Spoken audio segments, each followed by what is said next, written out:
দর্শক মণ্ডলী, যারা দেশ এবং বিদেশ থেকে আমার এই চ্যানেলটি দেখছেন তাদের জানাচ্ছি আন্তরিক মোবারকবাদ এবং সুস্বাগতম। সম্মানিত দর্শক মণ্ডলী, সমকালীন ঘটনা প্রবাহের মধ্যে বাংলাদেশের বিখ্যাত মজলুম আলেমে দ্বীন যিনি একটি কথা বলেছেন সাংবাদিক সম্মেলনে, সাংবাদিক সামনে। তিনি কোরআনের সূরা নাবা অর্থ সংবাদদাতা, সেই অর্থে নবীরও সংবাদদাতা, যে সংবাদ বহন করে নিয়ে আসে তাকেও তিনি সেই অর্থে তিনি তার কথার যে অর্থ বোঝানো উচিত তিনি সেটা না বোঝাতে পেরে তার শব্দ চয়নে ভুল হয়েছিল। এই জন্য তিনি বলেছেন নবীরাও সাংবাদিক ছিলেন। এক্ষেত্রেই কিছু ভাষাগত শব্দ চয়নগত কিছু ভুল হতেই পারে। এটাকে ইনিয়ে বিনিয়ে 14 খ্রিস্ট উদ্ধার করে বাতিল রামবামদেরকে শক্তিশালী করার একটা খায়েশ জেগেছে দেশের কিছু নামধারী এবং স্বঘোষিত কিছু ডিলারদের। আমরা এই তিরুনিন্দা জানাচ্ছি। আসুন আমরা এই বিষয়ে দেশ বরেণ্য ওলামায়ে কিরাম কি বলেন সে বিষয়ে আমরা জেনে নেই। বিশেষ করে এই দেশে জামাত ইসলামের অনেক আলেমরাও মাওলানা আমির হামজার এই বক্তব্যকে তারা মেনে নিতে পারে নাই, তারাও এই প্রতিবাদ জানিয়েছেন। আবার অনেকেই যেমন রংপুরের মাওলানা আবু সাইদ নেসারি সহ আর অনেকেই তারা বলেছেন যে ছোট মানুষ, সে অনেক কিছুইতে ভুল করতে করতে শিখবে। এছাড়াও আমির হামজা এই বিষয়ে তিনি জাতির কাছে তিনি ক্ষমা চেয়েছেন। আর তিনি বলছেন যারা আমাকে কাফির ফতুয়া দিয়ে আমাকে কাফির বানিয়ে দিচ্ছেন, আমি কাফির না হয়ে আমি আমার ভুলের কারণে আমি আল্লাহর কাছে অবশ্যই ক্ষমা চাইলে আল্লাহ তাআলা মাফ করে দিবেন। যারা আমাকে মিথ্যা তহমত অপবাদ দিল, তারা যদি এই বিষয়ে তওবা না করে মারা যায় তাহলে তাদের অবস্থান কোথায় হবে? সুতরাং আমরা কারো প্রতি অন্যায় জুলুম করব না, এদিকে আমরা লক্ষ্য রাখব। রাসূল করিম সাল্লাল্লাহু আলাইহি সাল্লামকে সংবাদ বাহক বোঝাতে গিয়ে সাংবাদিকের সাথে তুলনা করেছেন, বিষয়টি কতটুকু যৌক্তিক বলে মনে করেন?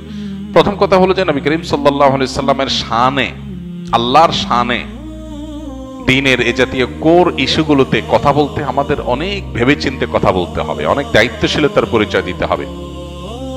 আমি যদি মনে হয় যে অতিরিক্ত কথা বলার কারণে, অতিরিক্ত চাপ নেওয়ার কারণে আমার দ্বারা ভুল হওয়ার সম্ভাবনা অনেক বেশি, তাহলে সেই চাপ কমাতে হবে। কারণ বিষয়টা অনেক স্পর্শকাতর। নবী করিম সাল্লাল্লাহু আলাইহি সাল্লামকে সাংবাদিক এটা কোনোভাবে বলা যায় না। তিনি সংবাদ ওহির বাহক ছিলেন, ওহির বার্তা পৌঁছে দিয়েছেন আমাদের কাছে। তিনি রাসূলুন আমিন, তিনি নবী আল উম্মি। তাকে আল্লাহ তাআলা যে সমস্ত উপাধিতে ভূষিত করেছেন আমরা সেই উপাধিগুলো তাকে দেব।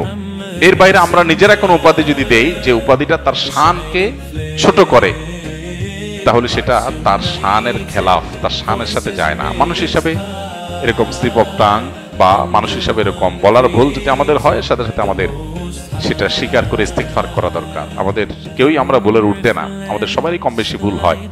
ভুল হলে সেটা কারেকশন করা উচিত এবং ভুলের রেশিও কমিয়ে আনার জন্য আমাদের খুবই দায়িত্বশীলতা এবং খুবই সচেতনতার সাথে দাওয়া পেশ করা উচিত। আল্লাহ আমাদেরকে তৌফিক দান করুন। প্রচলিত অর্থে যারা সাংবাদিক তাদের একটা ডেফিনিশন আছে।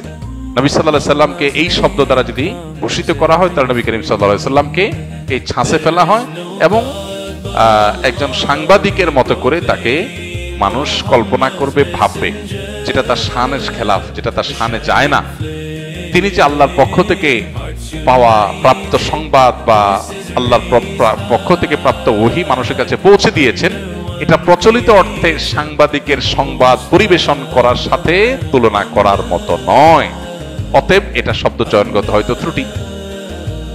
তো এই ত্রুটিগুলো আমাদের যেন না হয় বা কমে আসে, সেজন্য সতর্ক থাকা এবং পাশাপাশি ত্রুটি হলে সাথে সাথে সেটা সংশোধন করা দরকার। আপনারা শুনলেন মার্জিত এবং সুন্দর ভাষায় তিনি কথাটি বোঝালেন। আমাদের চ্যানেলটি সাবস্ক্রাইব করে পাশে থাকা বেল আইকনে অল ক্লিক করুন।